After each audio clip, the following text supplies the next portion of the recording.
So some of you guys know this about me and my story, and some of you don't, and some of you are kind of brand new to me, so you don't really know about who this guy is, who Derek James, what is GovCon Method. So the very first, say 6 months, the very beginning of me getting in government contracting, working for the government contractor that I worked for, it was a really brutal time period. And I carried a napkin in my pocket. It was so brutal that I had promised myself that by the end of the year, I was going to leave that job. So I would keep a tally. At the end of the day, I'd be like, phew, okay, there goes another one, and check off another day. I had come off of, still currently $60K in student loan debt at that time. Of starting that job. So I was bearing the weight of that. I was still living at my parents' house. I was driving a broken down Pontiac Sunfire, red, 1999. Trunk was bashed in from an accident and the gas cap was rusted off. And I would drive over an hour to work one way, and in Michigan in the winters, you could pretty much double that. So, and with a master's degree, because I did everything that I was like, quote unquote, supposed to do. I got an MBA in international business, bachelor's in finance. I was starting out at like base salary, which somebody could get with even without a degree in sales, right? So I was already super low, and then I had come off a previous failed business.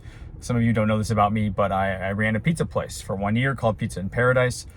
Sunk all the money that I had, kind of saved as a kid. And it was great. I don't regret it. Amazing experience, but we didn't keep the business afloat. I didn't charge enough for the pizzas. I wanted to help the people. Turns out it wasn't a great business strategy. So that was a failure. I had a number of other failed jobs right out of college. Entering the job market in 2011, still kind of coming off the economic wake of 2007, 2008, 2009 housing crisis. So I was competing with jobs with people who had the same level of education or less, but had 20 plus years experience. So I was just so depressed. Right before getting this job, I worked at State Farm. Right before I started working government contracting, I worked at State Farm. That didn't work out. After that, I started having anxiety, panic attacks, and some other issues. Thought I was having a stroke one night. Went to the hospital, had the whole battery of tests. Turns out I had just turned 25, so I had just gotten booted off of my parents' Cobra. So the hospital bills started to come in. And when I started working in government contracting, it was so overwhelming. And I had no direction. I had nobody to help me. It was just me sitting at a desk with a laptop, scrolling what the website, a lot of you guys don't even know what it is. You know what SAM.gov is. But back then, it used to be FBO.gov, right? Some of you remember? It used to be Fed Biz Ops. So I would scroll Fed Biz Ops. If any of you guys seen the War Dogs movie with Miles Teller and Jonah Hill, right? They actually showed the screen a few times, and they mirrored what Fed Biz Ops looked like. So it looked exactly like that. If you go and watch the movie, there are a few scenes where you can get a glimpse of what it looked like, because it's different now that they've transitioned over to SAM.gov. But that's what I used to do. I would scroll and I would look at hundreds and hundreds of opportunities per day and just see all these different things, goods, services, projects that the federal government was buying. And we were in IT, we were in staffing, so I didn't see too many great opportunities for that. And even if I did see something, what am I gonna do?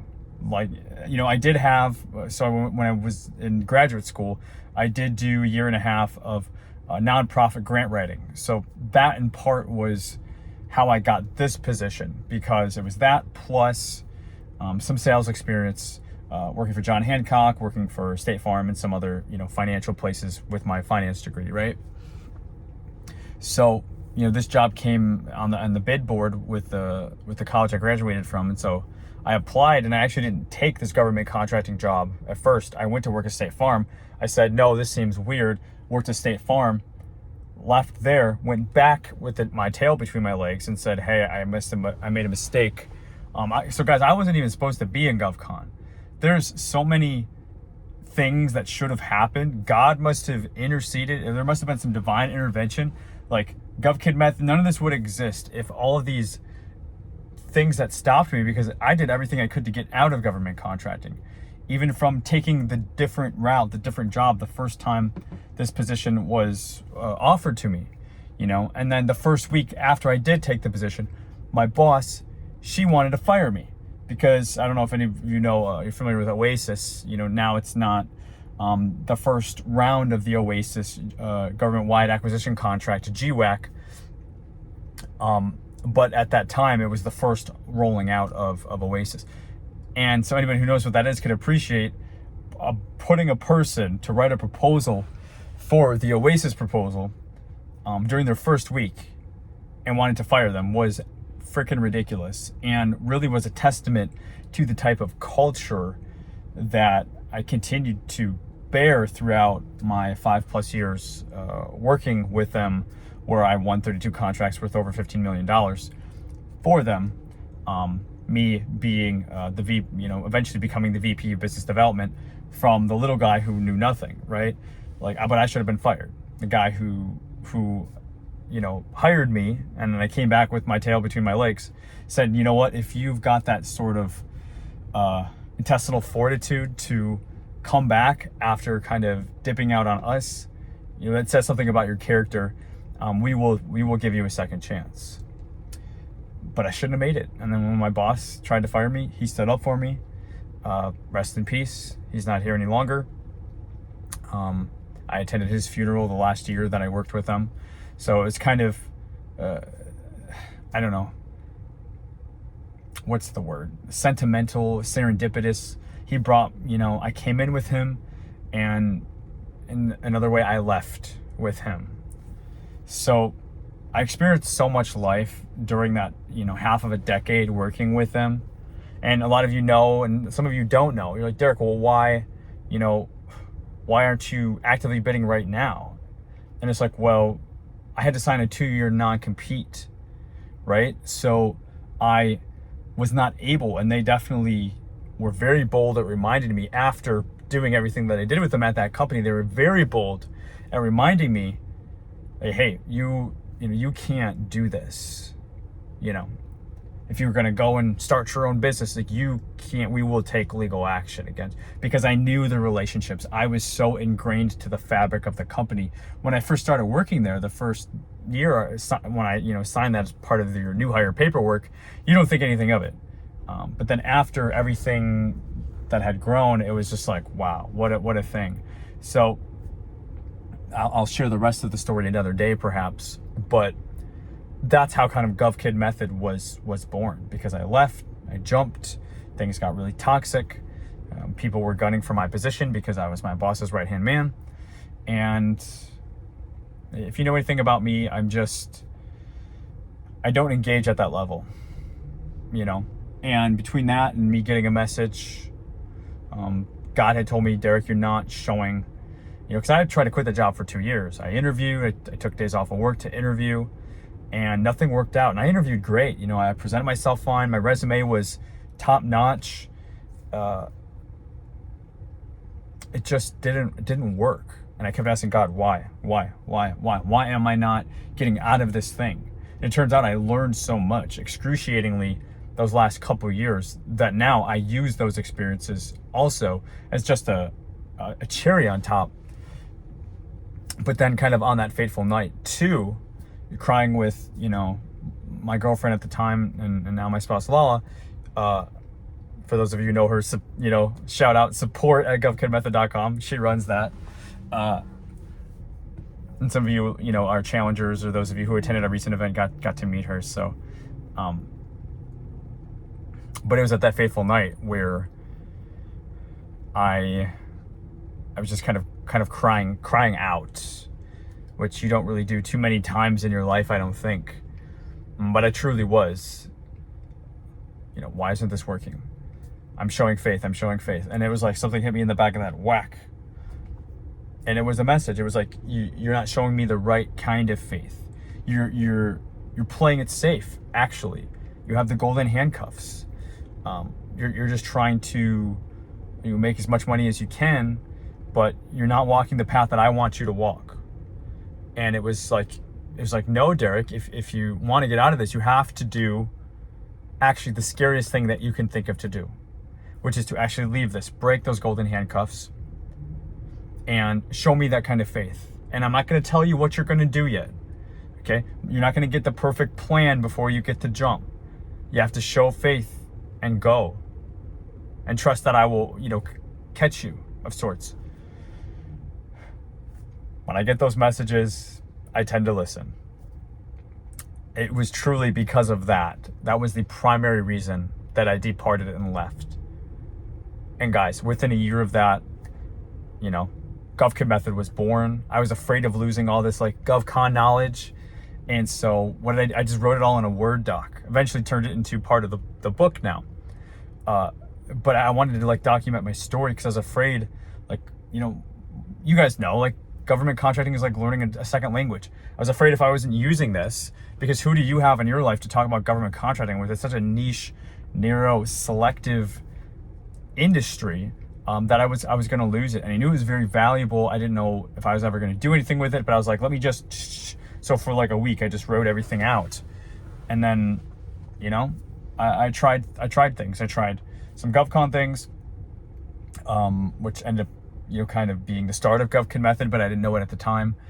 And I tried other things too, which kind of, helped to make some short-term cash or whatever for about a year, until about a year after that, I decided to double down, start building out the YouTube channel, and the rest is history.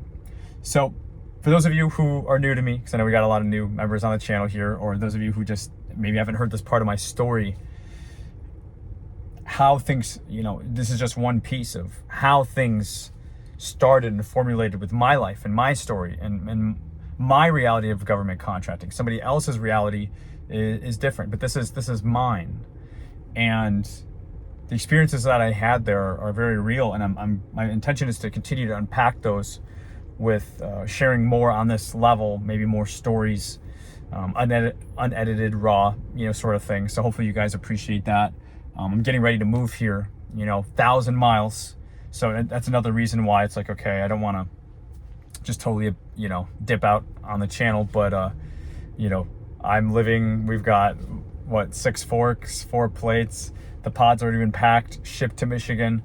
So we're kind of sitting here for like a week, doing a moving sale this weekend. And we're going to be on our way next Wednesday. And it's Friday right now. So we're going to knock out the garage sale, the moving sale this weekend. And yeah, I'm sure you care to know about all that stuff, right? But yeah, so I hope in there you can find some threads. That's why I'm sharing this. It's a vulnerable part of my story. And for any of you who resonate with any of my starting points of, maybe it's the debt, maybe it's the overwhelm, right?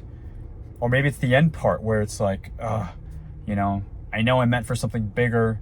I'm being called. Maybe you're not listening to your calling. I don't know what it is, but hopefully there's something in here for you to unpack. And truly, because God has had such a hand in my life. Like I said, obviously I was supposed to talk about GovCon because there's been so many opportunities for it to not be part of my life. But he definitely made sure, regardless of what happened,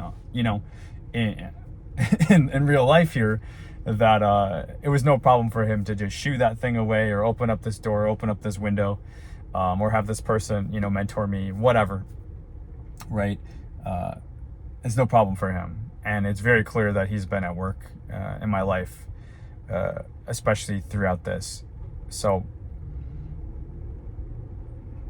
we're all a work in process. I don't know what your story is, but if you're struggling in maybe something that I didn't even mention, I think Steve Harvey says, right, show me something that God hasn't gotten you through, right? And maybe you're going through something right now.